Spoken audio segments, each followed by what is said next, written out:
También en amplitud modulada.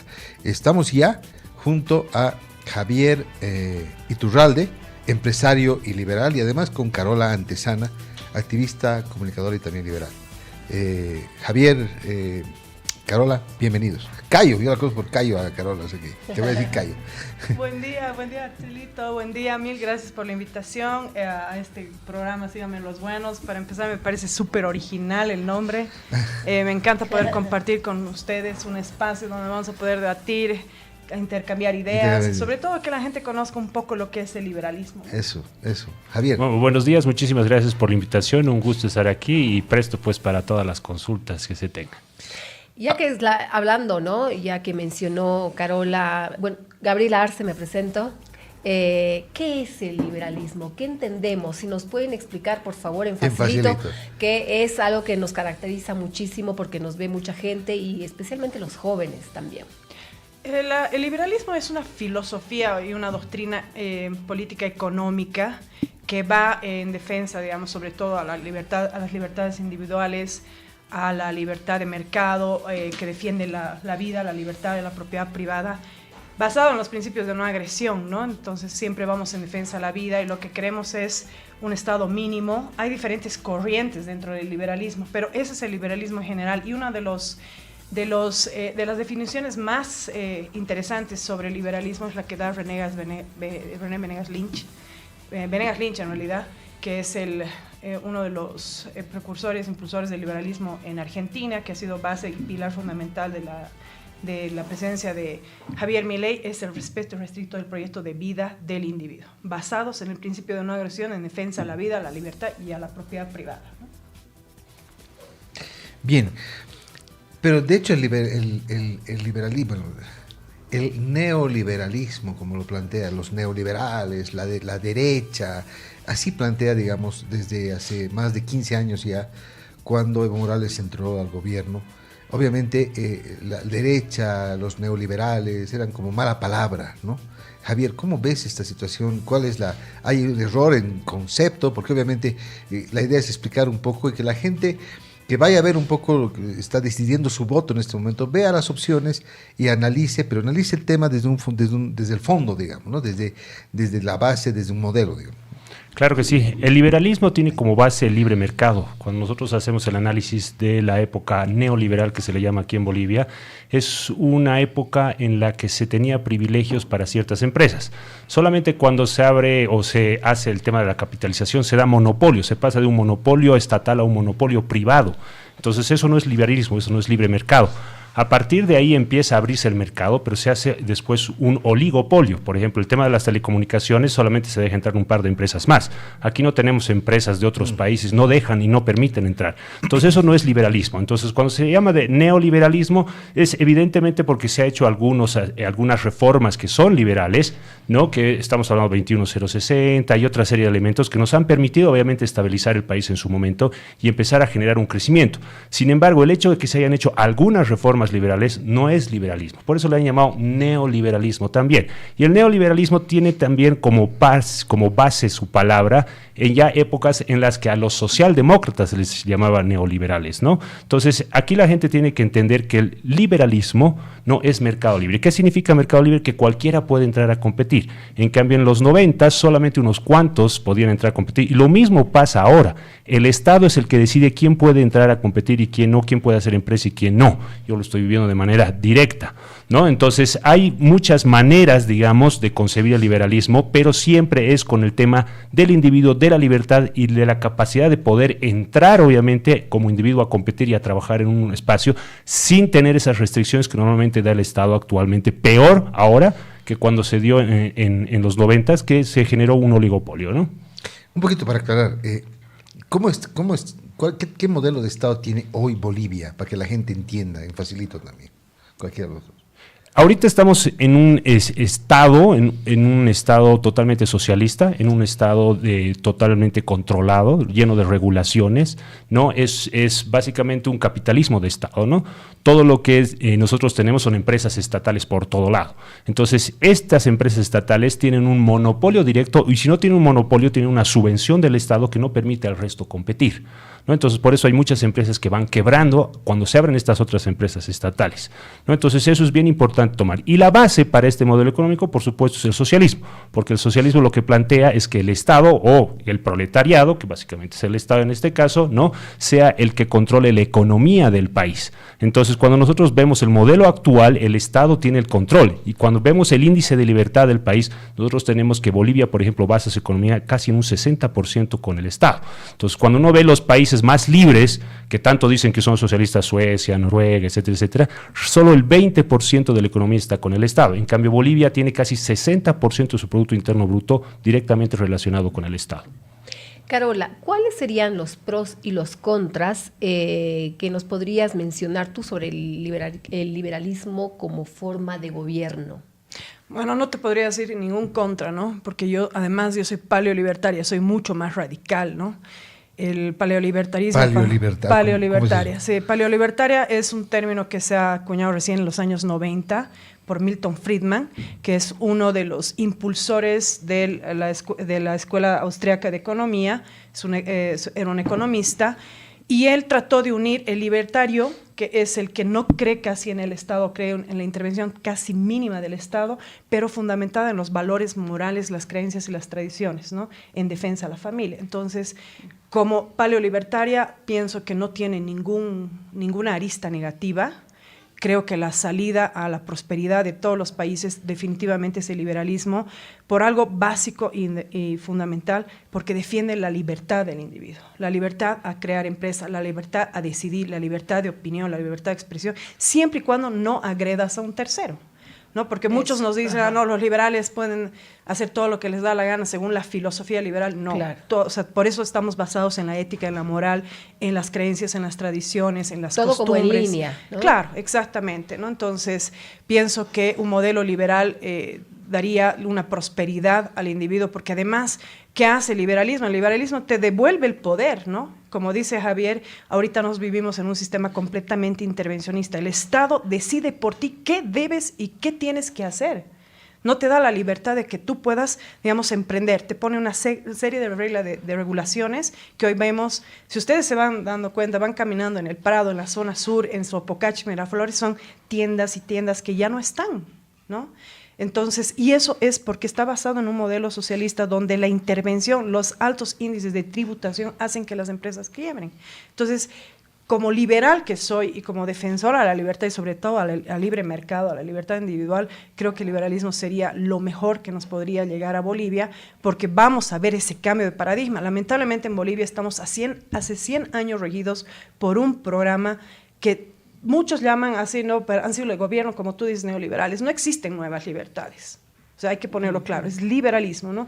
Nunca hemos estado regidos por un gobierno liberal hace más de 100 años, deben ser 100 años que estamos bajo un sistema completamente socialista. Y lo que teníamos antes de Evo Morales no es liberalismo, es un socialdemócrata que tiene una tendencia muy grande a la izquierda, por eso seguíamos viendo que el Estado era intervencionista, eran totalmente estatistas, y qué diferencia hay también grande es que el socialismo ensancha el Estado y nosotros lo que queremos es regularlo, limitarlo lo que más se pueda, porque precisamente queremos darle el poder al país, ¿no? Al ciudadano, al individuo, que eso es lo que a nosotros nos importa, ¿no? Javier. Aquí hay un tema bien importante, ¿no? Es tomar en cuenta que la propiedad básicamente es la vida del individuo. Esta es su propiedad, ¿no? Entonces ustedes viven a través de esta propiedad, trabajan a través de esta propiedad. Entonces cuando el Estado interviene, está atacando directamente a la vida de la gente, interviniendo la propiedad de la gente. Si yo tengo mi carrito de mangos y estoy ahí vendiendo mis mangos y viene, digamos, la alcaldía y me quita los mangos, me los bota porque dice que yo no puedo estar vendiendo en la calle, etcétera, etcétera, está atentando contra mi propiedad y por ende está atentando contra mi vida. Porque si yo no tengo esa propiedad, no tengo cómo vivir. Entonces, el intervencionismo estatal va directamente ligado al ataque hacia la libertad y hacia la vida de la gente. Porque el momento que a mí me expropian algo, el momento que a mí me quitan algo, me están quitando mi medio de subsistencia. No importa si soy una persona que vende mangos en la calle o soy un gran empresario. ¿no? O sea, ¿a partir de cuánto está bien robar? A partir de que cuando tiene $1 millón, $2 millones, $1.000 millones, o sea, robar está mal. Entonces, el hecho que nosotros tengamos un sistema intervencionista que hemos estado teniendo durante todo este tiempo, no nos permite crecer, y ese crecimiento significa obviamente menos pobreza, y ese crecimiento y menos pobreza significan obviamente vida, ¿no? Vida para la gente. Entonces es importante tomar en cuenta que el liberalismo no es perfecto, por supuesto, porque no hay un mundo perfecto, no hay gente perfecta, no estamos en el país perfecto, etcétera, etcétera, pero es el mejor sistema que conocemos en el mundo que ha permitido el desarrollo y el crecimiento. Por cada 2% de crecimiento económico, porque dicen, los liberales solamente piensan en dinero. Bueno, para empezar, el dinero te paga salud, te paga educación, te paga tu vivienda, te paga tu comida, te paga todo. Eso para empezar. Lo segundo es que por cada 2% de crecimiento nosotros bajamos 1% de pobreza. Entonces es importante el crecimiento económico. Si nosotros crecemos 7% año, digamos, a partir de ahora, en 10 años nosotros hemos crecido el 100% y ahí nosotros tenemos 50% menos de pobreza. Por eso países como China, por ejemplo, que ha crecido en su momento 14%, 7, 8, 10%, ha reducido tanto la pobreza, ha sacado cientos de millones de personas de la pobreza. Lo mismo estamos viendo con Vietnam, Indonesia y todos los países que en su momento han crecido. En los 90 ha sido Corea del Sur. Corea del Sur en los 60, después de la guerra que hubo en Corea en los años 50, era uno de los países más pobres del mundo. Ahora, tienen 10, 15 veces más ingreso por habitante. Liberal, ¿no? Sí, es un país liberal. Ha tenido ciertas políticas mercantilistas en un inicio para incentivar, digamos, la inversión, pero es un país totalmente liberal. Después tenemos Singapur. Singapur igual ha nacido literalmente en la pobreza absoluta, y ahora es uno de los países más ricos del mundo y es un país totalmente liberal. Después tenemos otros países, la gente dice, sí, es que los asiáticos no son mucho más metódicos. Vámonos a Botswana. Botswana en los años 60 estaba entre los 10 países más pobres del mundo. Ahora tiene un ingreso por habitante del doble de Bolivia, y son negros, o sea, no es un tema de que, es que los asiáticos, no, es que los blancos, es que no, es un tema justamente de sistema. Entonces ellos tienen un sistema muchísimo más liberal y eso les ha permitido crecer, y en los años 60 Bolivia no estaba entre los 10 países más pobres del mundo, Bolivia estaba en un promedio, ¿no? En los años 60 además ha tenido un promedio de crecimiento bastante interesante Bolivia. Y aún así, ahora, después de casi 60 años, ¿no? Nosotros somos más pobres que un país que ha nacido totalmente pobre en África, ¿no? En un continente pobre, y ahora tiene el doble de ingresos por habitante que Bolivia, y su población tiene menos pobreza que la de Bolivia. ¿Argentina es un país liberal? Ahora se está convirtiendo en un país liberal. Es muy importante tomar en cuenta que las reformas liberales que se dan en nuestro continente se dan a partir del 1850 y en la Argentina, si no me equivoco, la reforma liberal de Alberdi ha sido en 1854. La primera reforma liberal de Bolivia ha sido de 1857 a 1861 con José María Linares, sí, ¿no? Que ha sido el presidente de la República. Antes de eso, Bolivia estaba totalmente ligada a la agricultura, no a la plata. La gente eso tiene que entender. Entonces, ¿qué nos ha empezado a hacer crecer? Han sido las primeras reformas de José María Linares del 57 al 61. Después lo tumban, ¿no? Viene otro presidente y no ahonda esas reformas. Y recién a partir de 1880 se ahondan esas reformas y el país entra a la era de la plata, porque hasta 1880 se compartía el Producto Interno Bruto con la agricultura. No es que éramos mineros de la plata. Recién a partir de 1880 la plata empieza a aportar más, hasta 1889, que ya, bueno, en realidad 1898, perdón, que se da la Guerra Federal y empieza todo ese auge que ya estaba empezando a comenzar del estaño que nos ha hecho vivir prácticamente durante 100 años.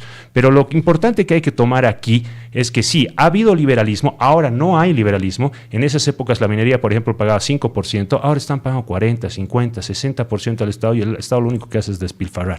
Y eso ha ido. ¿Por qué voy con todos estos antecedentes? Porque el mundo en general ha ido subiendo con los impuestos y el Estado cada vez ha ido creciendo, hablando, ¿no? Y predicando el bienestar, cuando en realidad lo único que ha hecho ha sido ahondar en el tema del despilfarro y la burocracia, y eso nos ha demostrado que, por ejemplo, Europa ahora ya no crece más, y antes, cuando era más liberal, después de la posguerra, ha crecido muchísimo, sobre todo Alemania. ¿Se puede decir que Víctor Paz Estenssoro, el 85, ha aplicado medidas radicales que han logrado detener la hiperinflación, han logrado detener? Creo que eso se pregunta un poco la gente. ¿Qué dicen ustedes? Bueno, para mí, Víctor Paz Estenssoro nunca ha podido aplicar algunos cortes que dicen, ¿no?, en su época que ha sido liberales, pero él, yo creo que ha sido el primer cáncer que ha tenido Bolivia. No, ha sido el primero en enardecer esas disque diferencias, y no solamente eso, ha sido el primero en con sus reformas de la nacionalización de las minas y la reforma agraria. El 52, ¿no? Pero el 85 específicamente. Pero estoy dando un poco de antecedente, o sea, todo el mundo piensa que Víctor Paz Estenssoro, desde mi punto de vista, probablemente hay otros que no piensan eso, pero ha sido el que ha dado paso realmente al socialismo, ¿no? Interesante.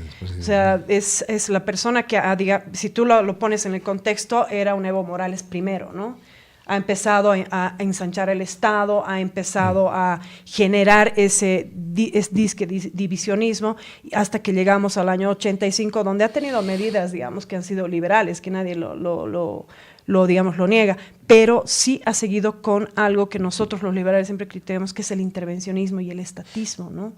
Una persona que siempre ha dado a entender que el Estado es tu benefactor, que el Estado es la entidad que tiene que dar y proveer al individuo. Entonces, eso no tiene nada de corte ni de medida liberal, más bien es totalmente antiliberal, porque nosotros como liberales queremos que el Estado esté lejos, que el Estado ni se acerque, ni medianamente intente intervenir tu vida.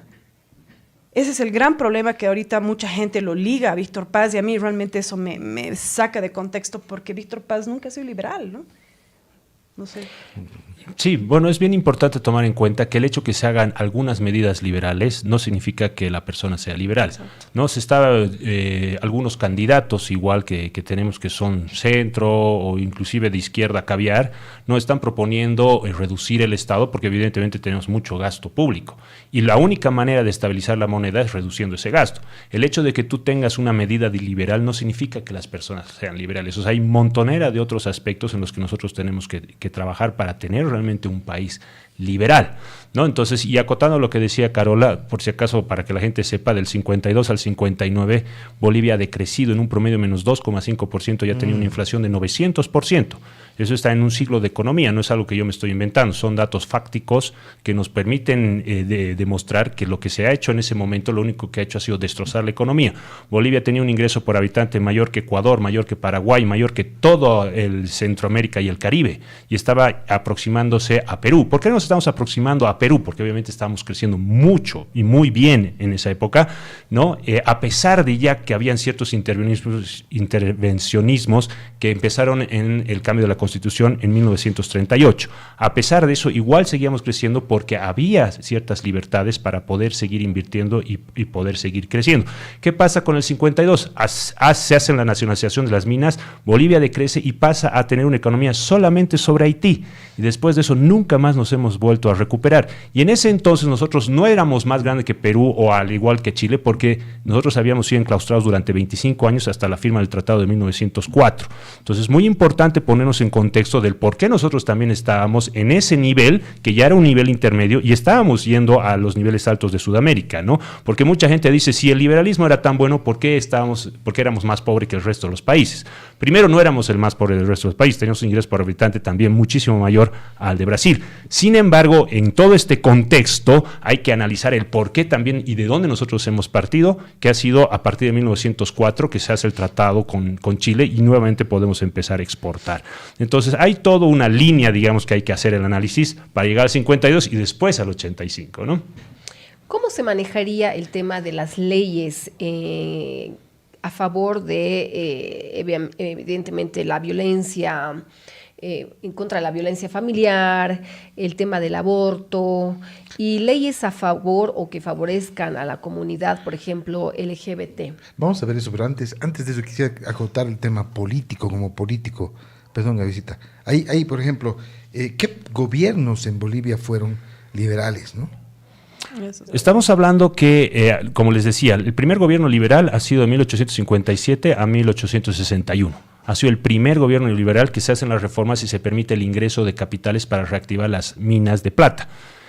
Bolivia ha nacido en un contexto económico inferior al resto de los países por una simple razón. Nosotros hemos peleado básicamente 16 años, o sea, hemos destrozado todo lo que teníamos para independizarnos. En cambio, otros países han peleado 2 años, 5 años, 3 años, 10 años, etcétera, etcétera. Entonces, las primeras reformas liberales se hacen en esa época, se las ahonda a partir de 1880, como les decía, y se entra a un sistema muy liberal, ¿no? Desde 1898, 1899, que se gana la Guerra Federal, hasta básicamente el cambio de la Constitución de Bolivia a 1938 con Bush, ¿no? Entonces, toda esa época ha sido una época liberal. Y yo les puedo dar números muy interesantes de la época liberal, ¿no? Entonces, en esa época nosotros hemos crecido en promedio 3 veces más de lo que crecía el mundo en esa época. El mundo en esa época crecía a 1% año.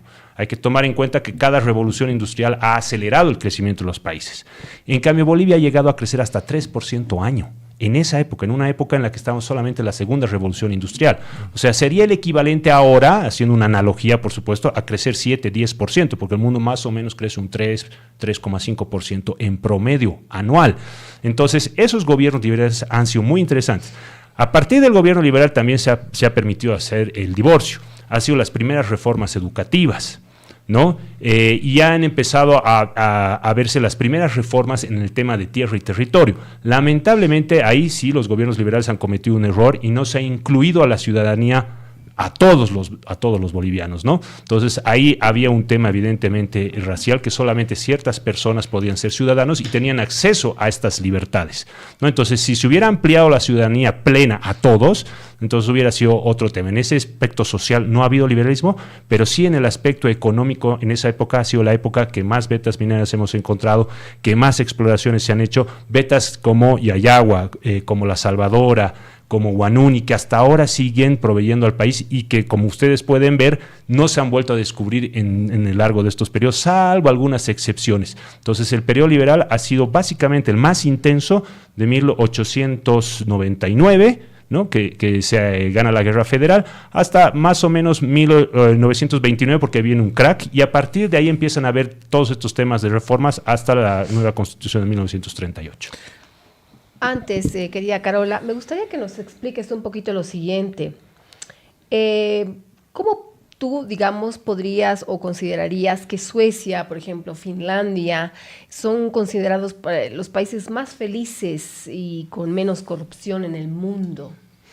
Lo que pasa es que, a ver, cuando tú das la libertad a la gente de poder decidir o hacer y dejar, digamos, de intervenir la vida, automáticamente los países, y no más que los países, las personas, porque los países están hechos por individuos, por ciudadanos, ¿no? Los ciudadanos empiezan a tener el poder y el control de sus vidas, ¿no? Entonces, es por eso que estos países, de ahí también está Estonia, ¿no? Estonia son países que tienen una libertad al libre mercado, y eso automáticamente a la gente les genera otra visión y otra manera de acción en la vida, ¿no? Entonces, cuando tú tienes todo lo que necesitas para poder realizar tu proyecto de vida, porque ¿qué defendemos los liberales? El proyecto de vida del individuo, ¿no? Entonces, cuando tú tienes esa libertad de poder realizar tu proyecto de vida sin que alguien te esté metiendo la mano al bolsillo, te esté sacando impuestos, te esté acogotando para hacer algo o hacer algo en beneficio de tu familia y de tu país, automáticamente empiezas a liberar ese sistema y empieza la gente a tener ese índice de felicidad, ¿no? Entonces, es por eso que estos países, al estar abiertos al libre mercado, al dejarlos comerciar, al dejarlos ser libres en sus decisiones, hacen que automáticamente la gente viva en paz, ¿no? Porque, a ver, ¿qué pasa aquí en Bolivia? Yo estoy segura que ahorita, para empezar, que ahorita ya somos el segundo país más corrupto de la región y el primero del mundo, creo que es uno de los primeros, estamos sobre Haití, ¿no? Entonces, ¿qué ves aquí en Bolivia? En Bolivia no ves gente feliz. La gente tiene que hacer filas horas en las gasolineras, no tenemos dólares. Cuando viajamos es una angustia el poder conseguir algo de dólares para llevar desde aquí o ingresar, porque ya te fiscalizan hasta el ingreso, ¿no? Entonces, los sistemas socialistas tienden a la gente no solamente a manipularla moralmente, sino intelectualmente, emocionalmente. En cambio, un sistema liberal, si bien estos países no en todos sus cortes son liberales, pero tienen lo más importante, que es la libertad de mercado y la libertad individual por la que abogamos los liberales, automáticamente empiezas a crecer. Entonces, cuando tu país empieza a crecer a nivel económico automáticamente tú como ciudadano empiezas a tener mayores ventajas, no solo ventajas en el mercado, sino empiezas a ser feliz, ¿no? Podemos hablarlo así metafóricamente, ¿no? La felicidad no es la que te trae la plata, sino la felicidad de ser libre. Ahora, hablabas justamente de que Bolivia, el boliviano no es feliz, la población boliviana no está feliz. Debería haber tal vez en este ámbito del liberalismo una estrategia para poder mantener y que la gente sepa lo que es la inteligencia emocional. Tiene que ver mucho con esto también. Claro, o sea, es lo que te decía, el boliviano ahorita no está feliz porque tenemos demasiados excesos ahorita. ¿Cómo se lograría eso? Es liberar el mercado. Si tú liberas el mercado, tú dejas que el individuo crezca por sí solo, dejas de meterle cargas tributarias, dejas de meterte en su vida como Estado, diciendo qué hacer, automáticamente para empezar generas una competencia de mercado, la gente empieza a salir adelante por sus propios medios, sin que el Estado diga, vos has ganado $1 millón, ahora tienes que dar un impuesto a la riqueza, que eso me parece lo más ridículo. O sea, lo tuyo, es tu propiedad privada, nadie puede vulnerar tu propiedad privada, nadie puede decirte cuánto tienes que dar de impuestos porque tú ganas más y tienes que darle más al que no tiene. Eso es injusto. Exacto. O sea, es injusto. Y además que tú lo único que puedes garantizar como Estado, en un Estado liberal, es la igualdad ante la ley y la protección a los derechos fundamentales, ¿no? Tú no puedes meterte en la vida del individuo. El individuo tiene que crecer por sí solo. Y el momento en que tú ves sistemas basados en el liberalismo, en el libre mercado, automáticamente vas a ver que la gente empieza a crecer. Y la pobreza, porque nosotros somos pobres, todos en esencia. No podemos parar la pobreza, pero sí podemos generar riqueza. Claro, ¿no? Claro. Es bien interesante lo que dices, Gaby, el punto que tocas, porque es hablar del Estado. ¿Por qué el Estado debe ser más pequeño? ¿Más pequeño en qué? ¿De qué debe encargarse específicamente el Estado? ¿Hasta dónde? ¿No es cierto? Después, ¿por qué un Estado más fuerte es un mito? ¿Es un mito que el Estado fuerte es un mito? ¿Cómo se combate a la corrupción desde el Estado, no? ¿Y por qué es difícil convencer a la gente con ideas liberales? A ver, el Estado nace básicamente como un Estado-nación, ¿no? Digamos, los estados que tenemos ahora son Estados-nación, son los estados modernos. Y nacen como una manera de protegerse de otros sectores, digamos, ¿no? Entonces yo como Estado, yo como individuo, como sociedad, me organizo y generamos un Estado y ese territorio es protegido básicamente por todos nosotros frente a cualquier agresor que pueda llegar. Entonces el Estado como tal nace como una organización de protección y de un conjunto de normas culturales, sociales, etcétera, etcétera. Por eso, cuando nosotros hablamos, por ejemplo, ahora ya no tanto, ¿no? Pero antes se hablaba de Alemania, hay un tema cultural. Se hablaba de Francia, hay un tema cultural, hay algo específico. Cuando hablamos de Japón, aún cuando hablamos de Bolivia, que somos tan multifacéticos, tenemos algo esencial que es como el boliviano culturalmente hablando, ¿no? Se dice que el boliviano culturalmente llega tarde, que es trabajador, tenemos una esencia cultural. Entonces, el Estado nace, evidentemente, comunidades, esencia cultural y para, obviamente, protegerse de otros. Pero a partir de ahí se hace una constitución. Pero no se hace la constitución, ¿no? Simplemente para tener el Estado, sino para proteger a los individuos que no están manejando el Estado. Entonces la constitución básicamente nace como eso, como una barrera para que los que están dominando el poder no abusen de los que no tienen ese poder en ese momento. Entonces, a partir de ahí el Estado empieza a crecer y empieza a decirse el Estado benefactor, etcétera, etcétera. Y literalmente las constituciones van cambiando y radicalmente, ¿no? Eso se transforma en más bien una constitución que lo único que está haciendo es aplastar al individuo en vez de proteger, ¿no? Sus derechos individuales básicos, que básicamente es la libertad, la vida y la propiedad privada, ¿no? Entonces, se desvirtúa el contexto del Estado. Entonces, básicamente el hecho que nosotros digamos achicar el Estado es llevarlo nuevamente a su esencia básica, a esa esencia que simplemente... ¿Pero qué implica, Javier? O sea, implica reducir ministerios, reducir empresas dependientes. Eso por implica, supuesto, para que la gente lo entienda. Por supuesto, o sea, lo que nosotros necesitamos es reducir el Estado en todo sentido. Ahorita tenemos un Estado gigantesco. El país paga, ¿no? Los ciudadanos pagamos 49 mil millones de bolivianos al año aproximadamente y el Estado se gasta en sueldos, 45 mil millones y el Estado se gasta gasta en sueldos 49.000 millones. O sea, nosotros estamos trabajando para mantenerlos. Estamos volviendo a una época feudal en la que los que trabajábamos mantenían a los burgueses, al tanto que habla el socialismo de burguesía, ellos se han vuelto en los nuevos burgueses que son mantenidos por la gente que trabaja, ¿no? Entonces, en este sentido, nosotros tenemos que reducir el Estado porque el Estado vive literalmente del trabajo y de la explotación al ciudadano.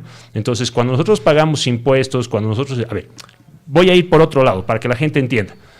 Ya, a mí me dicen, ¿por qué no pagas el impuesto vehicular? ¿Por qué te parece que el impuesto a la vivienda está mal? ¿Por qué te parece que el impuesto a las patentes municipales, por ejemplo, aquí la empresa tiene que pagar, etcétera, etcétera? Ya pagamos IVA cuando compramos algo. Pagamos IVA cuando vendemos algo. Pagamos IT cuando compramos algo, cuando vendemos algo. Pagamos impuesto a las utilidades. Pagamos para la importación, pagamos para la exportación, o sea, ya pagamos impuestos, encima tenemos que pagar impuestos a los vehículos, pagar impuestos a la vivienda, pagar impuestos a la alcaldía por la patente, pagar impuestos a la gobernación, o sea, ¿cuándo el ciudadano va a trabajar para sí? Entonces, aquí la base es, ¿qué es más importante? ¿Que el ciudadano tenga dinero o que la política corporativa tenga dinero? El ciudadano. Entonces, para que el ciudadano tenga dinero, tenemos que achicar el Estado, porque el Estado se nutre del trabajo del ciudadano. Entonces, mientras más grande el Estado, más necesidad de dinero del ciudadano tiene. Por eso nosotros vemos, decía, no, es que los impuestos ayudan a salud, a carreteras, a esto, al otro. Entonces, si nosotros vemos desde los años 30 hasta la fecha, los impuestos han aumentado radicalmente y seguimos siendo pobres. Si esa fuera la panacea, no, si esa fuera la respuesta para lograr un nivel de vida alto, nosotros seríamos el país número 1 del mundo o estaríamos entre los mejores países, pero no es así. Entonces, si nosotros vemos que la evidencia empírica nos demuestra que mientras más impuestos hay, más crece la pobreza, entonces la cosa es al revés. Y mientras más impuestos hay, es cuando más Estado se tiene. Entonces, por eso les digo, nuevamente, la ecuación es esa. Menos Estado es menos impuestos, menos presión sobre el ciudadano, mayor libertad. Más Estado es más impuestos, mayor presión, mayor regulaciones, porque se tiene que mantener a todo ese séquito de personas que la verdad la mayoría no hace nada. Para verlo en facilito, yo quisiera plantearles dos ejemplos. Dime. Una de las cosas más importantes que, digamos, además de achicar el Estado, de volver, digamos, mínimos los ministerios, básicamente en un Estado liberal lo que queremos es que exista justicia y defensa, ¿no? Justicia, defensa y seguridad social, que eso es lo que nos importa, ¿no? El resto tiene que ser manejado por privados.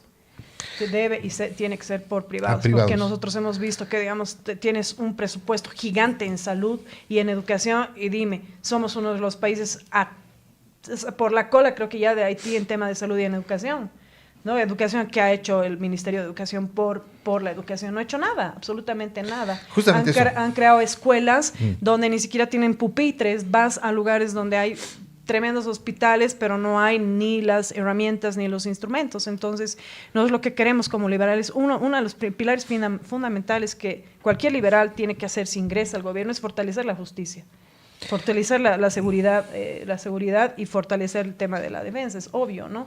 Pero el resto tienes que dejar al privado, porque cuando las cosas son privadas las cuidas más, y no solamente las cuidas más, ayudas a que esa persona que es su propiedad crezca y dé un mejor servicio. Ahorita estamos viendo que la salud y la educación en nuestro país es pero pésima. Durante años de años. En un Estado liberal, ¿no? ¿El Estado tiene que cubrir el seguro de salud? No. ¿No? O sea, sí hay una subvención, ¿no? Hay una subvención. Lo que pasa es que hay aquí un tema bien importante, que se hablaba de corrupción. ¿Por qué el Estado a medida que va creciendo es más corrupto? Porque tenemos más intermediarios. ¿Qué significa el intermediario? Que para tú poder ser atendido en un lugar de salud hay un intermediario. Es decir, el Estado da plata al sistema de salud y el sistema de salud te provee el servicio. Entonces, el intermediario entre el Estado y el individuo es el sistema de salud. En cambio, si nosotros subvencionamos a la demanda, que sería el ciudadano, entonces dejamos de tener el intermediario. Entonces eso se llama los vouchers de salud. Entonces directamente se subvenciona al ciudadano con un voucher de salud y el ciudadano escoge qué sistema de salud va a utilizar. Entonces nosotros quitamos el intermediario. Entonces mientras más regulaciones hay más intermediación. Mientras más intermediación hay más corrupción. Ahora vámonos, por ejemplo, aquí a... Quiero plantear dos ejemplos así para aterrizar. De repente no es en salud, pero sí. Entel era una empresa que cuando estaba con capitales italianos funcionaba mucho mejor, qué sé yo. Se fueron los italianos y Entel hoy está como está. Exacto. Por un lado. Por otro lado, BOA. Exacto, justo BOA se queda solita, o sea, no hay, digamos, competidores para BOA, el competidor que se le ha Monopolio. elegido, ¿no? Entonces, eso es, a ver, manejemos dos ejemplos para explicar a la gente. Sí, a ver, entonces acá nosotros vemos, BOA tiene un monopolio, básicamente, Claro. ¿no? Entonces ha hecho quebrar, el Estado ha hecho quebrar a Amazonas, ha hecho quebrar a Aerosur. Aerosur, ha hecho quebrar absolutamente todo lo que había alrededor para darle un monopolio. De hecho, BOA ha entrado en números rojos hace un par de años y para poder cubrir esos números rojos, ¿no? Han hecho quebrar a Amazonas para que todo el flujo de pasajeros vaya nuevamente a BOA. Entonces, a pesar de tener todo ese monopolio, BOA está quebrada. ¿Por qué? Porque el Estado le está dando básicamente todo el mercado, ¿no? Entonces ahí hay un intermediario, ¿no? Que es el Estado que está decidiendo que solamente una aerolínea puede tener todo el mercado.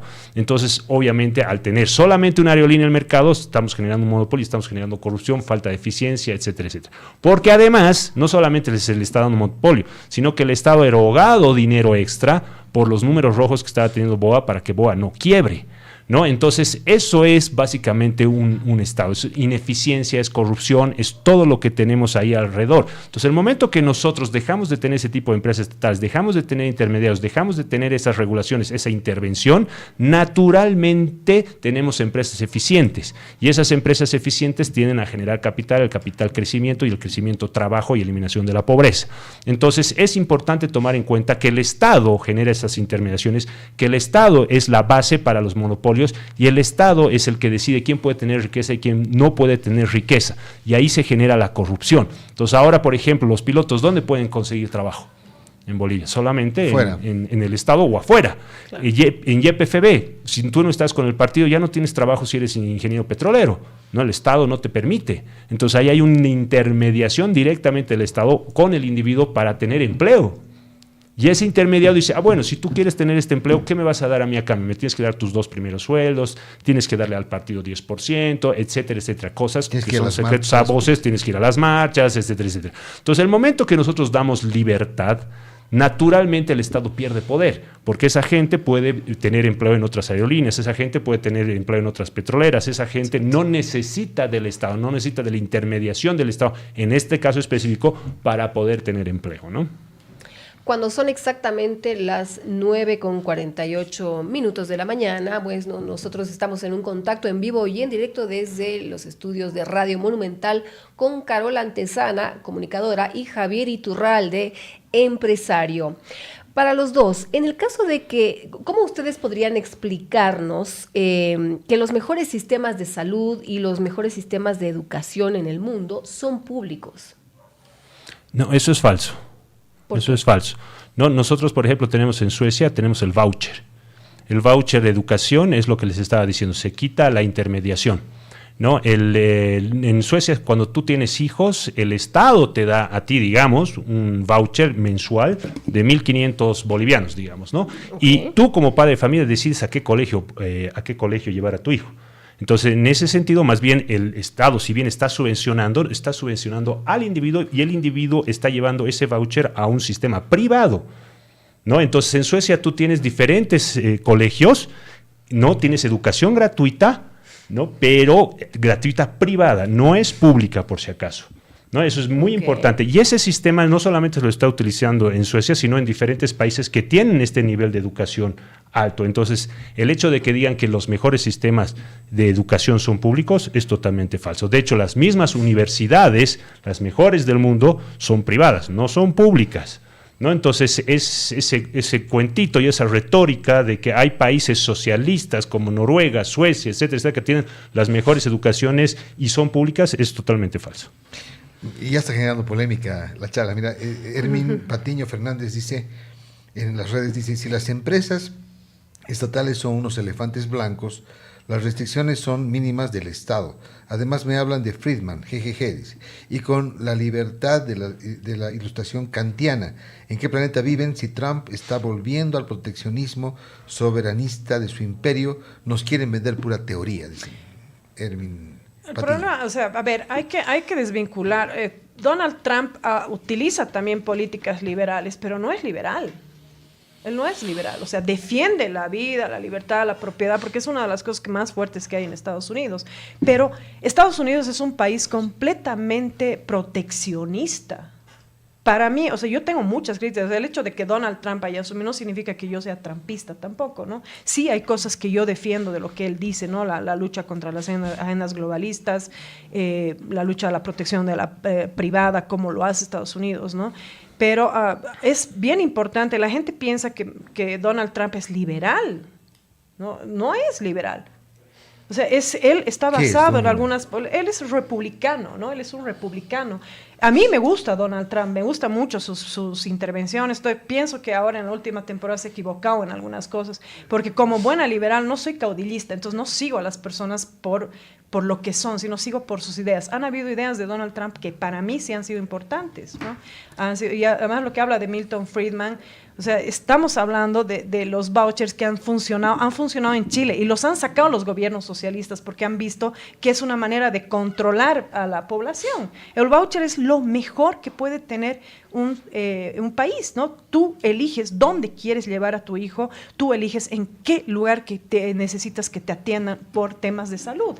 Ahorita estamos viendo que la gente, por ejemplo, un claro ejemplo de que la salud pública es lo peor ha sido la pandemia. Y nadie nos puede discutir eso. En la pandemia, ¿qué ha pasado? Los sistemas socialistas nos hemos ido al diablo y es donde más muertes han habido. Aquí no llegaban ni siquiera remedios. Y eso es por la intervención del Estado. O sea, tú encontrabas en el mercado negro, en el contrabando, obviamente, digamos, una pastilla que generalmente, habitualmente, te costaba 10 bolivianos hasta 1.500 pesos. Lo hemos visto, lo hemos vivido. Todos lo hemos sentido, ¿no? Entonces, y lo mismo pasa en la educación. O sea, decir que la educación pública es algo bueno para un país es realmente una falacia argumentativa. ¿Por qué? Porque el Estado, la enseñanza pública lo que hace es a través de un adoctrinamiento donde tú lamentablemente no sabes lo que le están enseñando a tu hijo, tú no tienes la libertad de decir, este colegio va con mis valores, va con mis principios y va con lo que yo quiero que aprenda mi hijo. Se lo estás dejando a tu hijo, Dios sabe con quiénes. Además, hemos visto que la educación pública aquí, ni los mismos profesores están capacitados, ¿no? Entonces, si nosotros volvemos y entendemos lo que estamos diciendo, o sea, yo sé que ya mucha gente se ha dado cuenta que la salida a un país, y eso ha sido gracias a Javier Milei, y definitivamente ha sido el que nos ha dado el batacazo, porque con Javier venimos peleando hace muchos años, antes de que Javier Milei incluso sea diputado. Si nos atacaban, nos decían locos. De hecho, Javier ha sido el primer candidato liberal de la historia en la ciudad de La Paz, ¿no? Entonces, las ideas, esa época quizás la gente no las comprendía, pero estoy segura que ahora las comprendía. Y yo animo a todas esas personas que nos interpelen, debatamos, que nos muestren que la educación pública es buena, que la salud pública es buena, que nos muestren que este sistema socialista funcionó en nuestro país. Estamos viendo dónde estamos ahorita. Hemos llegado a un abismo, a un ocaso, porque el Estado ha intervenido tanto la vida del individuo que hoy ya no somos capaces de responder por sí solos, ¿no? Yo simplemente le digo una cosa. Si tiene hijos, ¿qué educación preferirías? ¿Un colegio privado o uno público? Por supuesto. O sea, si tú tienes la capacidad de escoger entre un colegio privado y uno público, ¿cuál escogerías? Cada quien sabe su respuesta. Y todos sabemos que el momento que los padres de familia tienen más dinero, llevan a sus hijos a un colegio privado. Entonces ahí sabemos qué es mejor, la educación privada o la educación pública. Bien, el individuo es protagonista de esta charla, ¿no es cierto? El proteger al individuo, lo que hablábamos hace unos minutos atrás, creo que es importante resaltar, y hay una frase que siempre la digo, que creo que viene como anillo al dedo en este caso, ¿no? Nosotros como personas, como seres humanos, por lo general nos autoflagelamos, procrastinamos demasiado. ¿Por qué? Porque no creemos en nosotros mismos, no confiamos, no sabemos. Realmente es importante que el individuo crea, tiene que aprender a crear, pero para poder crear, tiene que primero creer. El que cree, crea. Eso es sumamente importante. Creo que es claro como el agua. El que cree, crea. ¿Qué tipo de adoctrinamiento podría realizarse para este tema? Creer para crear. En realidad no se necesita adoctrinamiento, se necesita simplemente libertad, ¿no? Nosotros hemos creado varias tecnologías aquí en el país y directamente no las podemos implementar porque el sistema no nos deja. Entonces la base para poder crear es la libertad. ¿no? El creador, por ejemplo, de Tetris no quería dar su juego en esa época porque estaba en la URSS, ¿no? La Rusia comunista de esa época, y no quería darlo porque el Estado se lo iba a agarrar. Entonces, ¿quién va a crear algo si el Estado se lo agarra o si el Estado directamente no te deja generar algo en base a lo que tú creas? Entonces, es importante tomar en cuenta que la creación de algo viene directamente con la libertad del individuo para poder crear. ¿No? O sea, si tú tienes más libertad, más vas a crear. Y de hecho, la mayor cantidad de patentes, la mayor cantidad de tecnología, la mayor cantidad de todo lo que tenemos en el mundo se ha creado en países más libres y se ha creado con empresa privada. ¿Google es privado o es estatal? Privado. BMW es privado o es estatal? Es privado. Toyota es privado o es estatal? Es privado. Facebook es privado o es estatal? Es privado. TikTok es privado o es estatal? Es privado. Entonces, todo lo que nosotros estamos viendo, creando, y tenemos las mejores empresas, la mejor tecnología, todo lo que tenemos es privado y es creación. Y se ha creado en países libres, no se ha creado en países restringidos. ¿Qué tecnologías nos ha dado Corea del Norte? ¿Qué tecnologías nos ha dado Cuba? Que tanto dicen que la salud, la educación, que todos los cubanos son educados. ¿Qué tecnologías nos ha dado Cuba? Si a los cubanos no se les deja ni siquiera pescar aunque se estén muriendo de hambre. No sé, si tú vas a pescar, te meten preso. Entonces, aquí hay que tomar en cuenta y hay que basarse en la parte fáctica. Para crear hay que creer. ¿Tú qué vas a creer si no puedes ni siquiera pescar, no te puedes ni siquiera alimentar? ¿No? Entonces, lo que necesitamos es libertad. La libertad es lo que ayuda a crear. Te da las bases para que tú puedas generar riqueza. Para generar esa libertad tienes que creer. Por supuesto, pero ¿cómo tú vas a creer si no puedes ni siquiera tener la libertad de creer? O sea, porque tú cuando vas a emprender tienes que tener la libertad de poder emprender. En Cuba no puedes poner ni tu tienda. En Corea del Norte no puedes poner ni tu tienda. Entonces, ¿cómo vas a creer en algo? O sea, si te restringen absolutamente todo. Y si tú pones y te compras una gallina para tener huevos para tu familia todas las mañanas, te la quitan. Porque es prohibido. Y no estamos, y sin ir lejos, ahora por gallina que tú tengas en España, pagas impuestos. ¿No? Entonces, o sea, no te dejan, es lo que les decía, la propiedad está ligada a la vida está ligada a la propiedad. Si tú no tienes propiedad, no puedes tener vida. Si tú no tienes vida, no puedes tener propiedad. Entonces, para poder creer, primero tienes que tener la facilidad de tener propiedad. ¿Qué pasaba antes? En las épocas del feudalismo, la tierra era sí o sí del marqués, del rey, del que sea que era el terrateniente. Y tú no podías comprar esa propiedad. Entonces, ¿cómo tú ibas a pensar en creer, en crear, si tú ni siquiera podías ser dueño de esa propiedad, por más que trabajes duro, por más que te las ingenies y demás? Entonces, a partir del liberalismo, ¿no? De la ley natural de propiedad, vida, claro, ¿no? Y libertad, es que la gente empieza a crear. Y ahí empieza a haber las revoluciones industriales y empiezan a generarse nuevas tecnologías. Entonces, siempre la base es la libertad. Tiene que haber ese cambio de mentalidad con estas autoridades que tienen esa mentalidad de socialismo, en todo caso. Tiene que haber ese cambio de mentalidad para poder creer, para llegar a crear, pero es el cambio de mentalidad que se debería lograr. Por supuesto, porque, a ver, a partir de los años 50, Latinoamérica tenía un nivel de vida similar al de Europa, ¿no? Quitemos la guerra de por medio, que evidentemente ha bajado el nivel de vida de los europeos. Pero a partir de los años 50 se mete el paradigma de que la industrialización tenía que ser forzada por las industrias, por las empresas estatales.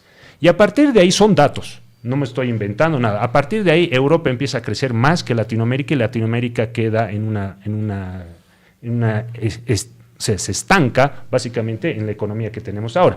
Porque no es que los europeos aquí se han venido porque era más bonito, más caliente, la gente era más feliz. No, los europeos han venido acá y han migrado a Latinoamérica en su momento porque en Latinoamérica había más oportunidades de crecer, tener familia y de generar riqueza, tener propiedad, que en Europa. No es porque era más bonito, pero a partir de los años 50 de repente Europa empieza a crecer y Latinoamérica se estanca, y ahí es que en los años 50 una resolución de economistas de la ONU decide que los estados tendrían que meter industrias para proponer el crecimiento industrial de Latinoamérica, y les ha salido, discúlpeme lo que voy a decir, el tiro por la culata, y lo único que ha hecho ha sido empobrecer a Latinoamérica, y hemos entrado en este círculo vicioso de que supuestamente lo estatal nos hace crecer más y tener menos pobreza, ¿no? ¿Creen que se logre definitivamente este cambio de mentalidad? Yo creo que lo estamos logrando. Algo que siempre digo es,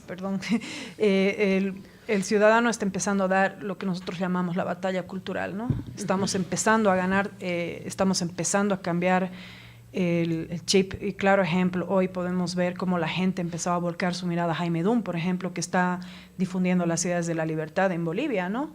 Hemos visto cómo empezó a opacar a otros candidatos, por más que las encuestas, que yo no creo en esas grandes encuestas, pero vas viendo, por ejemplo, a mí me llaman mis amigas, una de mis mejores amigas vive en Nueva York y me dice, toda la colonia de bolivianos nos estamos uniendo para ir a anotarnos porque vamos a ir a votar por Jaime Dum. La gente ya se ha dado cuenta, y no es que estoy viniendo a hacer campaña, ojo, yo no sigo caudillos, como digo, pero es la persona que ahorita está dando la batalla de las ideas aquí en nuestro país, está hablando sobre libertad, algo que nunca se ha hablado antes, que ni siquiera se lo ha puesto en la agenda, ni se lo ha discutido, ¿no? Hoy muchos candidatos evidentemente están tocando ese tema, pero creo que sí, el boliviano ya ha empezado a darse cuenta que no quieren más socialismo. Y si no quieres más socialismo, quieres pues un libre mercado, quieres una libertad individual, eso significa liberalismo. Hoy es Jaime Dum en las presidenciales, vienen las elecciones subnacionales. ¿Qué están planteando para esto? ¿Qué mecanismos, qué proyectos están viendo para eso? Bueno, yo me voy... a ti con doble intención, además. Sí, yo voy a candidatear a la alcaldía de La Paz, ¿no? O sea, como liberal, nosotros estamos haciendo un proyecto muy importante para la alcaldía de La Paz, para retomar el crecimiento de La Paz. ¿Por qué liberal? Porque obviamente si nosotros nos basamos en el presupuesto municipal, que sería lo estatal, lo tradicional, estamos hablando de 260 millones de dólares a tipo de cambio oficial, o sea, más o menos unos 120 millones a tipo de cambio paralelo, o sea, nada.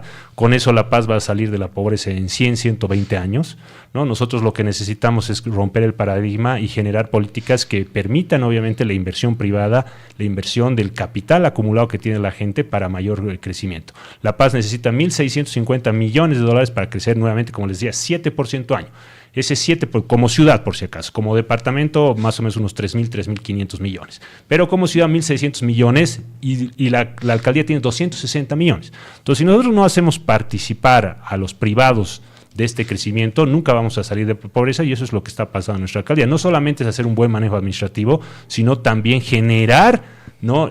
Los espacios para que la gente pueda invertir, crecer. Y estamos hablando del pequeño empresario, del mediano empresario y del gran empresario. Estamos hablando del que abre su tienda, estamos hablando del que tiene su sistema o empresa de software, que tiene su centro odontológico. Estamos hablando absolutamente de todas las personas que tienen que tener oportunidad. Entonces sí tenemos un proyecto muy importante para la Alcaldía de La Paz, y como liberales y el grupo que me está apoyando lo estamos trabajando ya desde hace 3 meses para tener las propuestas y cuando entremos a la alcaldía directamente firmar y que todo esto empiece a correr.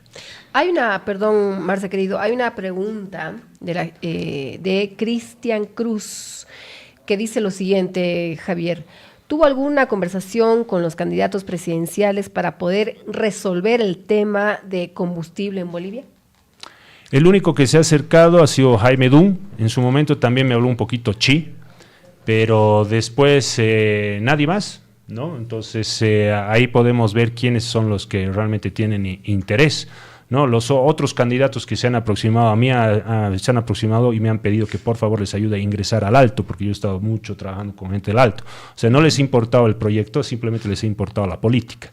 Entonces, por supuesto, yo he dicho que no, porque yo no me voy a prestar a temas políticos con el proyecto que hemos estado desarrollando. Y bueno, como les decía, nadie se ha acercado, y mucho menos el gobierno central ahora, ¿no? Entonces, este proyecto que nosotros hemos planteado para producir diésel está ahí, en la testera, listo para partir con cualquier candidato. Y nuevamente repito, y obviamente, como dice Carola, no es por hacer propaganda política o demás, el único que se ha acercado y ha dado su respaldo ha sido Jaime Dum. Mira, se nos ha pasado el tiempo rapidísimo. Vamos a darle 10 minutitos más a charlar, porque no podemos dejar, ¿no? Lo que preguntaba Gabriela, y le he cortado, mil disculpas, Gaby, ¿no? Un poco el tema de estas leyes, ¿no? Contra la violencia familiar, el aborto, las leyes que favorecen a la comunidad LGBTIQ más, no sé qué más. QRX y Z. Todo el abecedario. ¿Cómo es este tema? Bueno, a ver, ¿qué es lo primero que dice? Incluso aunque no nos guste la constitución masista, ¿no? Pero yo le digo masista porque ha sido una constitución impuesta, ¿no? Uno de los principios claves de esta constitución y de la anterior constitución es que todos los ciudadanos somos iguales ante la ley. Entonces, ¿qué te dice eso? Tú, la Gabriela, Javier, yo, cualquier persona de la LGBT, todos somos iguales ante la ley. Exacto. Entonces, ¿Qué es lo que pasa? Cuando tú creas nuevas leyes, automáticamente estás creando ciertos privilegios para ciertos sectores que pueden pisotearte como individuo, ¿no? Yo ahorita les pongo así, pero de una manera incluso torpe. Si una persona de la comunidad LGTB te agrede y tú como hombre respondes, el que va preso eres tú, porque no tienes esa igualdad ante la ley. ¿Por qué? Porque tú has agredido a una minoría. Todos podemos llamarlos una minoría, o sea, los que somos innovadores somos una minoría, entonces necesitamos más leyes porque somos innovadores. No, aquí tienes que ver al individuo como es el individuo. Entonces no puedes favorecer a nadie con leyes, no puedes favorecer a nadie. Todos somos iguales ante la ley, todos tenemos la igualdad de podernos presentar a diferentes tipos de trabajo, de decidir nuestras propias decisiones, valga la redundancia. Entonces, es innecesario que un gobierno, y eso es típico de gobiernos socialistas, porque les gusta eso yo lo llamo el marxismo cultural, que es siempre el enfrentamiento entre diferentes sectores, hombres contra mujeres, negros contra blancos, digamos, gente del pueblo contra supuestamente los de la sociedad alta, o sea, siempre están buscando enfrentamiento, y eso es lo que hace este tipo de leyes, ¿no? Yo no creo en las leyes que protegen a la mujer, por ejemplo, y lo he vivido, pero lo he vivido en piel y hueso. Yo vengo trabajando en el tema o sea, a mí ya nadie me puede meter los dedos a la boca. Yo vengo trabajando con este tema de la ley 348 desde el 2017. No ha bajado ni los índices de... Sé que has invitado, exhortado, desafiado a un debate, por ejemplo, a María Galindo. La he desafiado, sobre este tema. y se la he desafiado personalmente también. ¿Y te ha aceptado? No, porque... Vamos a invitar a María a ver si se anima a hacerlo aquí. Sería genial, y claro. estoy presta yo para debatir, porque ahí sí puedo tremendo. Desargumentar todo lo que hace la señora Galindo, porque la señora Galindo lo único que hace es estar apegada a agendas globalistas que le rinden mucho poder económico y político. Yo reto a cualquier persona que entre al Estado como ella lo hace. Yo lo he intentado, mi esposo es testigo, me han sacado emanillada de impuestos. Me han sacado emanillada de los tribunales cuando he ido a interpelar de algunos temas de, por ejemplo, de denuncias falsas. ¿No? Sí, y no me han dejado ni filmar, nos han quitado celulares, a mi amiga le han roto el celular y no puedes ni siquiera subir eso a las redes porque te empiezan a castigar automáticamente, ¿no? Entonces, yo tengo el recuerdo de una vez que fuimos a un tribunal donde estaban metiendo la denuncia, pero yo soy control social con el tema de las denuncias falsas y con la ley 348, ¿no? Yo he pedido en la asamblea, delante de los diputados, de los asambleístas, la abrogación de la ley 348 porque creo en la igualdad ante la ley y en la presunción de inocencia. Eso, la ley 348, es fuerte el tema. Es fuerte el tema porque obviamente tienes... ¿cuáles son los problemas principales que ustedes le ven a la ley 348? Y bueno, el problema más grande, a ver... ¿Qué es la ley 348? La ley 348 es la ley integral para protección, o sea, para proteger a la mujer contra la violencia, ¿no? Y está bien, todos necesitamos y merecemos ser protegidos contra la violencia, pero no solamente las mujeres, también los hombres. Exacto. Y más aún los niños, ¿no? Esta ley invisibiliza el daño que puedes ejecutar a un varón o a un niño, ¿no? Entonces, obviamente... ¿Qué hace esta ley? Te dicen, no, pero también protege a los hombres. Sí, hay un artículo 5 que dice que protege a la familia, pero cuando tú lees todos los artículos, automáticamente están derogando este artículo, ¿no? Entonces, la ley 348, lo único que ha generado, y el problema más grande que ha generado en la sociedad, ha abierto un hueco gigante que es las denuncias falsas, ¿no? Y mucha gente puede decir, eso es falso. Denuncias falsas. Denuncias falsas, ¿Tú claro. tienes casos de esos, por ejemplo? Miles. ¿Por ejemplo? Miles. A ver, te voy a contar un caso que te va a estremecer, les va a estremecer a todos, digamos, esta ley no perdona ni a niños. Tengo un caso de un chiquito que ha empezado a los 14 años con una acusación falsa. Tenemos el file. ¿Qué tipo de acusación? ¿Qué le decían? Sí, violación. Violación. Este niño y esta niña, porque los dos tenían además 14 años, o sea, ¿dónde puede haber consentimientos? Digamos, son de la misma edad, ¿no? O sea, ¿por qué consentimiento solo de la mujer y no del hombre? Tuvieron una relación, la cual expresaron a su docente o a su profesor, el profesor llamó a los papás, salieron bien y a la semana una denuncia de que el chiquito le había violado a la niña, chiquito lo sacaron del colegio, detención domiciliaria, querían meterlo preso, 14 años, donde han demostrado más de 5.800 mensajes de muestra de afecto entre ambos, han dejado el celular al fiscal, la fiscal lo perdió automáticamente el celular, no había evidencias del celular, pero sí habían de Instagram. Más de 37 contradicciones en la declaración de la supuesta víctima por violación. Que primero no me metió a golpes al baño, luego no me metió del cabello, un día estaba con chompa roja, al día siguiente estaba con chompa azul. Son pequeños detalles que les voy contando, donde ahí tú ¿cómo te das cuenta que hay una denuncia falsa? Simplemente en la declaración de la víctima. Además, no la someten a digamos, estudios psicológicos, la Cámara de Gesell es una burla. Entonces, toda esta ley está completamente dirigida para que tú puedas meter una denuncia falsa. ¿Por qué pasa eso? Porque generas una ola de corrupción gigante. Y yo lo he denunciado en los medios de comunicación, lo he denunciado en la Asamblea delante de todos los diputados. Empieza el policía pidiéndote plata. ¿Por qué? Porque viene una persona y te dice, bueno, él me ha violentado. No hay signos, no hay nada. No, pero está la palabra de la mujer, ante todo. Ha venido, me ha pegado, me ha acusado, me ha violado. Cuando es una persona un poco más grande, ¿cómo puedes demostrar si hay una violación, si no hay nada? Pero sin embargo, el policía lo extorsiona a esta persona, pasa al abogado. Los consorcios de abogados también son otra lacra, no todos, no puedo decir que son todos, pero sí hay. Los fiscales, los jueces. Fiscales, y llega a los jueces y llega a los fiscales. Entonces se vuelve un círculo vicioso. Mientras ese círculo vicioso decide cómo extorsionarte, sacarte plata, este individuo va a detención preventiva o domiciliaria, donde le siguen sacando plata, ¿no? Y respecto al aborto...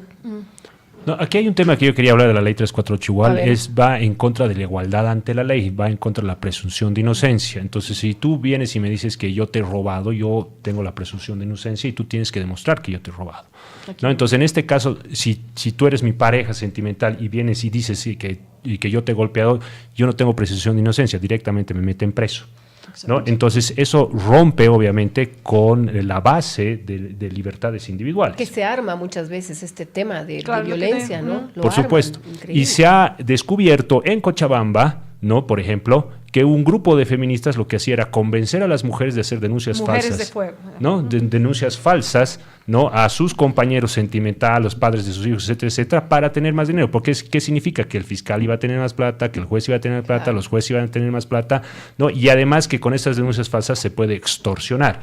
Ahora dicen, no, es que con eso se ha bajado el índice de violencia. Falso. El índice de violencia ha aumentado. Ha aumentado el índice, la violencia contra las mujeres, así que prácticamente esa ley no sirve. Y además, aparte que ha aumentado la violencia contra las mujeres, que se supone que es lo que tiene que evitar, ¿no? Hay más individuos inocentes en las cárceles. Entonces esto tiene una base. Es un problema paralelo, ¿no es cierto? Porque obviamente la mayoría de la gente, la mayoría de las personas que sufren violencia dentro de la casa son mujeres. Sí, pero eso no te quita la igualdad ante la ley. En los Estados Unidos, el 70% de todo el tema de robos, asesinatos, etcétera, etcétera, de delitos, es hecho por el 13% de la población negra. Y no por eso los negros tienen que pagar más caro. O sea, no es la comunidad negra la que está haciendo el delito, es el individuo negro que está haciendo ese delito, o el individuo blanco, o el individuo chino. Entonces, en este caso, es el individuo que ha maltratado a la mujer, no son los hombres. Entonces, no se puede poner a todo el grupo social a una ley porque un hombre está lastimando. Porque si hablamos de esto, son 7 casos, digamos, de violencia contra la mujer versus 3 de un hombre. ¿Acaso el hombre no es un individuo igual? ¿Acaso no tiene que ser protegido por el Estado igual? Entonces acá no es un tema colectivo, que es lo que están tratando de hacer, es un tema individual. Exacto. O sea, si nosotros tenemos que la población, el 0,005% de los hombres ha ejercido violencia según todas las denuncias que hay respecto a la población que nosotros tenemos. Entonces, no por eso, pues a todos los hombres se les va a decir, porque como hay unos hombres y la mayoría de la violencia es ejercida por hombres, entonces toda la comunidad de los hombres es potencial agresor, entonces por eso hay una ley que protege a la mujer de esta manera. No se puede hacer eso. Si nosotros hacemos eso con la raza, se llama racismo, ¿no? Si nosotros hacemos eso bajo otros contextos, tiene su nombre, pero si lo hacemos en temas de sexo, hombre-mujer, eso es igualdad, ¿no? Entonces, aquí es bien importante que no se tiene que colectivizar el hecho de violencia, se tiene que hacer pagar al individuo el hecho de violencia, no a una comunidad o a un grupo de personas. Sí, partamos de la idea de que viola un violador, asesina un asesino, o sea, asesina un asesino y agrede un agresor. No es prácticamente a ver, ¿qué han hecho los colectivos feministas? Han llevado este discurso a que el hombre, incluso yo he debatido con algunas que dicen que desde que nace es violento. Y eso es falso. La violencia se va aprendiendo en la calle, se va aprendiendo en la vida, y la violencia puede ser ejercida tanto por un hombre como por una mujer, pero aquí hay una desventaja muy grande, la ley 348. El hombre lamentablemente no puede denunciar, y eso yo lo he visto de cerca en la FELCB, ¿no?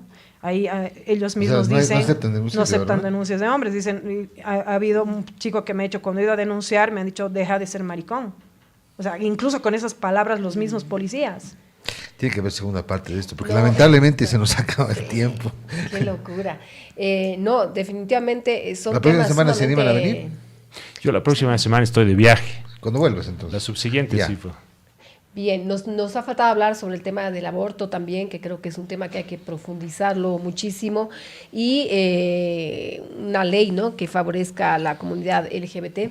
Creo que hay que profundizarlo un poquito más también. Muchísimas gracias, Carola, Javier, por haber estado con nosotros. Información totalmente válida e importante, muy interesante. Como dice Marcelo, nos ha faltado tiempo, pero hay que organizar y hay que agendar una segunda entrevista, porque la gente está ¿De qué 2 semanas full. ya tenemos las pactadas, sí? Seguro, ¿No es cierto? seguro. Para cerrar ese tema del aborto y demás, a la gente yo le animo a leer Geopolítica y Aborto. Ahí está todo el tema de dónde viene, cómo viene, es una plutocracia ¿De mundial.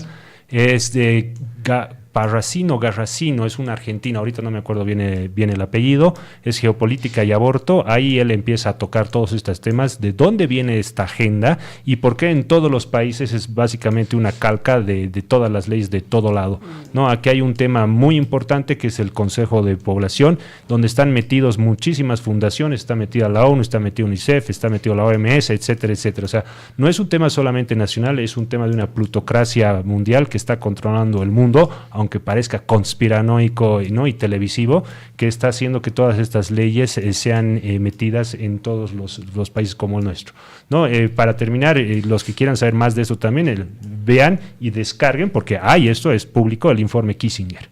Excelente.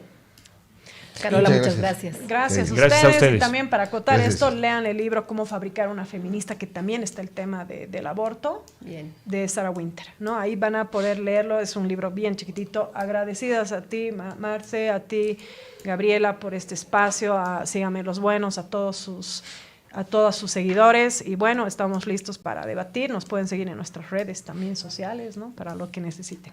Excelente. Muchas gracias, chicos. Gusto tenerlos. Gusto. Gracias.